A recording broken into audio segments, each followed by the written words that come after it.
Good morning student, welcome to physics class. अभी तक हम लोगों ने ये वीडियो 12th हिंदी मीडियम वाले बच्चों के लिए है। हाँ जी, तो कल मैंने आपको जो है प्रकाश का अपवर्तन समझाया था और उससे संबंधित मैंने आपको एक अनुप्रयोग तारों का टिमटिमाना समझा चुका था। आज दूसरा उपयोग है, देखिए दूसरा है सूर्य उदय एवं सूर्यास्त। सूर्य उदय और सूर्य अस्त होने से पहले ही दिखाई दे जाता है। ये भी आपने पढ़ा है 10th क्लास में, पर सिर्फ समझा नहीं, बस ये समझा था कि यहाँ ऐसा होता है। सूर्य उदय और सूर्यास्त से पहले दिखाई दे जाता है। सूर्य उदय से पहले दिखाई दे जाता है और सूर्यास्त के बाद भी दिखाई देता रहता है। इसका कारण अपवर्तन है। कैसे? देखिए, ये हमारी पृथ्वी है। पृथ्वी के चारों ओर ये आपका वायुमंडल है। और सूर्य उदय से क्या मतलब होता है? ये आपका क्षितिज वो जगह होती है जहां पर सूरज और पृथ्वी मिलते हुए प्रतीत होते हैं। तो सूर्योदय से हमारा मतलब है सूर्य का क्षितिज से ऊपर उठना। ये है सूर्योदय से मतलब। अब जैसे ये आपका वायुमंडल है, पृथ्वी है, ये कोई ऑब्जर्वर यानी ये कोई प्रेक्षक खड़ा है। अब होता क्या है? होता यह है कि सूर्य का जो प्रकाश आता है वो निर्वात से वायुमंडल में आता है और वायुमंडल का अपवर्तनांक निर्वात की तुलना में 1.00029, यानी कि वायुमंडल एक तरह से सघन माध्यम का कार्य करता है। किसका कार्य करता है? सघन माध्यम का। तो ये जो प्रकाश जाना चाहिए ऐसे, सूरज का जो प्रकाश इस तरह से गया है, इसको जो ऐसे जाना चाहिए था वो अभिलंब की ओर झुकता है और जब हम इसको पीछे की तरफ मिलाते हैं तो ये पोजीशन दिखाई देती है।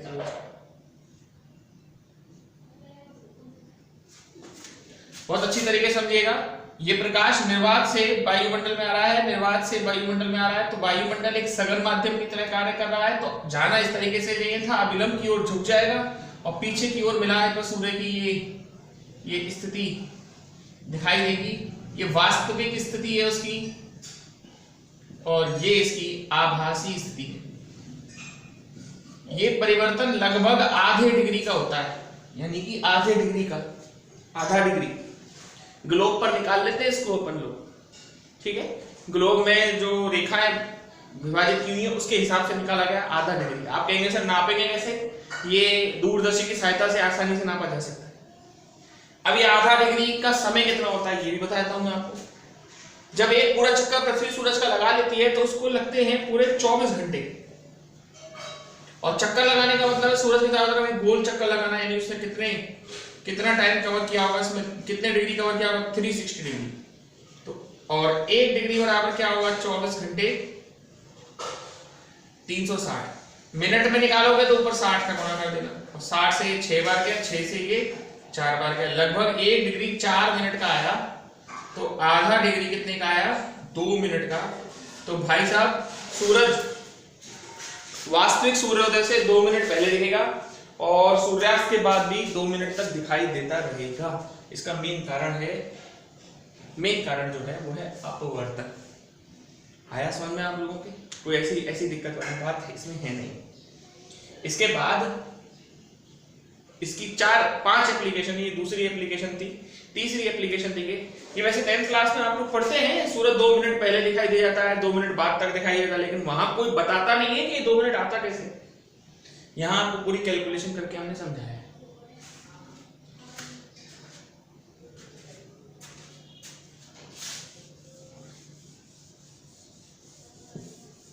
तीसरी एप्लीकेशन इसकी देखिए, तीसरी एप्लीकेशन है पानी से भरे हुए पेंदे क्या ऊपर उठाई देना।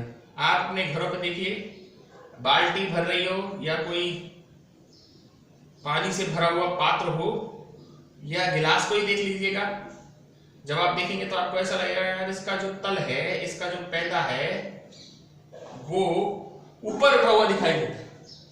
क्या कारण है? देखिए, ये एक पात्र है जिसमें पानी भरा हुआ है। मान लो ये h1 ऊंचाई तक इसमें पानी भरा है, ये इसकी h1 इसकी वास्तविक गहराई होगी। अब ये तल है, अब ये तल से जाने वाला प्रकाश मान लीजिए ऐसे जा रहा है, ठीक है। अब मुझे बताइए, प्रकाश पानी से वायु में जा रहा है, यानी सघन माध्यम से विरल में जा रहा है। जाना इसको ऐसे चाहिए, लेकिन ये अभिलंब से दूर हटेगा,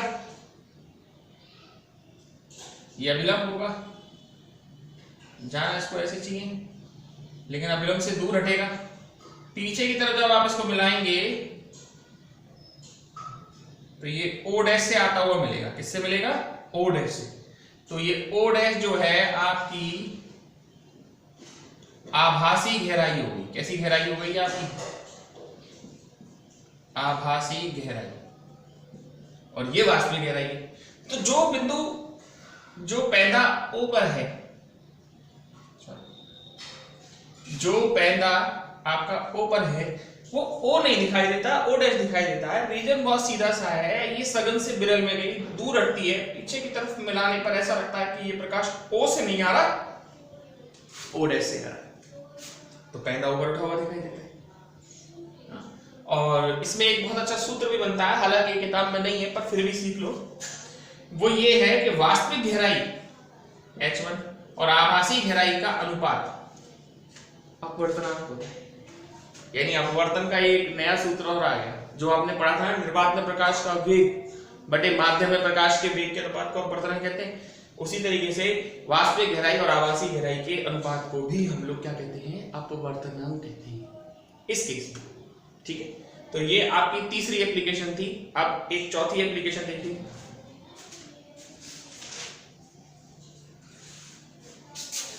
चौथी एप्लीकेशन है कांच की पट्टिका।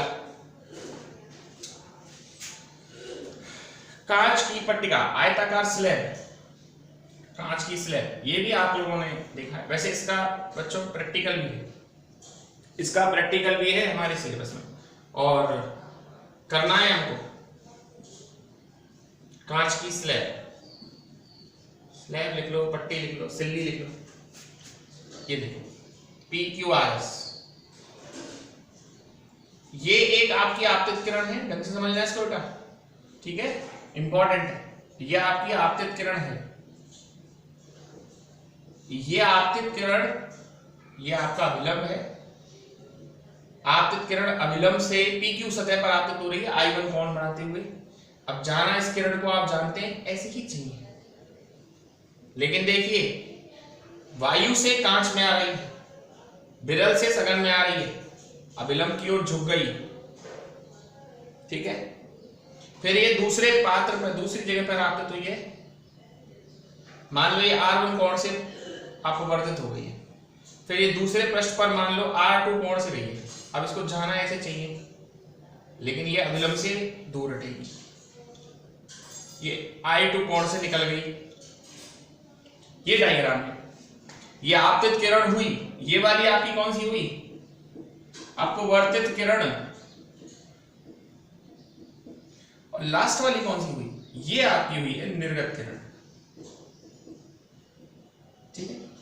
जब इसका प्रैक्टिकल करेंगे तो हम आपको बताएंगे इसका प्रैक्टिकल कैसे करते हैं। बाकी ये सही है या गलत है, इसका अंदाजा पता है कैसे लगता है? इसका अंदाजा लगता है कि जितना आपका आपतन कोण है I1, उतना ही आपका निर्गत कोण होगा I2।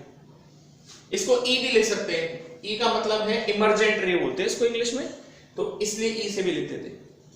तो आपतन कोण का मान निर्गत कोण के मान के बराबर होगा, पहली कंडीशन। दूसरी, ये आपकी निर्गत किरण है, ये आपकी आपतित किरण है, ये दोनों समांतर होंगी, यानी एक दूसरे को नहीं काटेंगी। बस ये है कि निर्गत किरण थोड़ा सा पीछे हो गई है, इसको पार्श्व विस्थापित बोलते हैं। क्या बोलते हैं इसको अपन? पार्श्व विस्थापित। ये है इस तरह से, ये आपका है। आज का टॉपिक थ्योरेटिकल है, इसमें कोई डेरिवेशन नहीं है। आज क्या है कि थ्योरी ज्यादा है, आज सिर्फ लिखना और समझना है। डायग्राम है और फिर समझना है। हर किसी में एक डायग्राम है और आधे आधे पन्ने का थोड़ा सा थ्योरी है। अब एक आखिरी रह गया, उसको और देख लीजिए।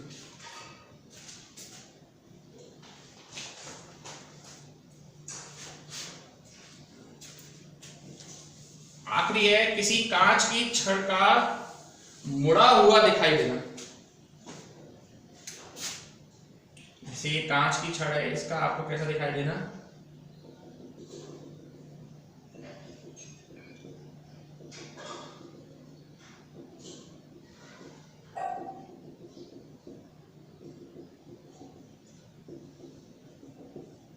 किसी कांच की छड़ का जल में किसी कांच की छड़ का मुड़ा हुआ दिखाई देना। जैसे आप पेंसिल रख दीजिए,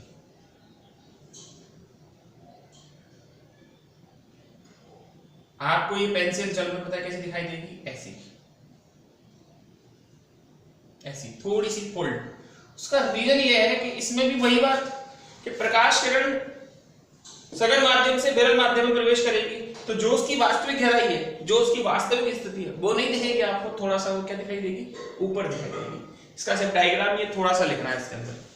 तो ये 4 अनुप्रयोग हुए। पहला, सूर्य उदय होने से पूर्व और सूर्यास्त के बाद दिखाई देता है। दूसरा, जल से भरे हुए किसी पात्र का पैंता ऊपर उठा हुआ दिखाई देता है। तीसरा, कांच की आयताकार सिल्ली में प्रकाश का अपवर्तन। और चौथा है किसी भी छड़ का जल में मुड़ा हुआ दिखाई दे रहा है। ये अपने घर पे भी कर सकते हो, पेंसिल डाल दो एक पानी में, आपको ऐसा लगेगा मुड़ गई। उसका रीजन बहुत आसान है, ये बिल्कुल उसी तरीके से है जिस तरीके से अभी थोड़ी देर पहले वास्तविक गहराई और आभासी गहराई को समझा था।